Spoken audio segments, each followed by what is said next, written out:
Praise the lord.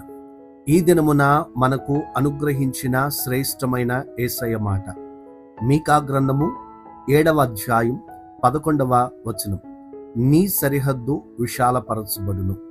ప్రియమైన వారలారా, ప్రాచీన కాలములో సరిహద్దు అంటే కేవలం భౌగోళిక పరిమితి మాత్రమే కాదు, అది మన స్వాస్థ్యం, ఆశీర్వాదం, భద్రతకు సంకేతం. దేవుడు చెప్తున్నాడు, నీ సరిహద్దులు విశాలపరచబడును అంటే ఆయన నీ ప్రభావాన్ని, నీ ఆర్థిక పరిస్థితిని, నీ ఆత్మీయ పరిధిని పెంచుతాడు. దినవృత్తాంతముల మొదటి గ్రంథం 4వ అధ్యాయం 10వ వచనములో ఎబ్బేజు దేవునితో ఇలా ప్రార్థన చేశాడు, నా సరిహద్దులను విశాలపరచుము అని. దేవుడు అతని ప్రార్థనను విని అతన్ని విస్తరించి తన సహోదరులందరికంటే గొప్పవానిగా నియమించాడు. ఇదే వాగ్దానం ఈరోజు నీకు కూడా వర్తిస్తూ ఉంది. దేవుడు నీ పరిమితులను అధిగమించి నిన్ను మరింత విస్తృతమైన స్థాయికి తీసుకువెళ్తాడు.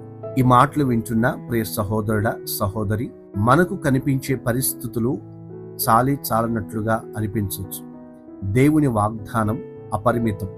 ఈరోజు విశ్వాసముతో దేవుని ముందుకు వెళ్ళి, ప్రభువా, నా సరిహద్దులను విశాలపరచుము అని నీవు ప్రార్థించగలిగితే ఆయన నీ జీవితంలో కొత్త అవకాశాలు, కొత్త ద్వారాలు తెరచి ఆశీర్వదిస్తాడు.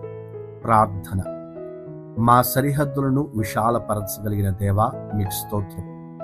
మా జీవితంలో, మా సేవలో, మా కుటుంబంలో, మా ఆర్థిక స్థితులలో మీ ద్వారా అనుగ్రహించబడుతున్న విశాలత మేము చూచున్నట్లుగా మీ సహాయము అనుగ్రహించండి.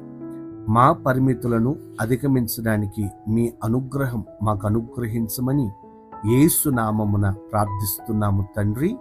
ఆమేన్.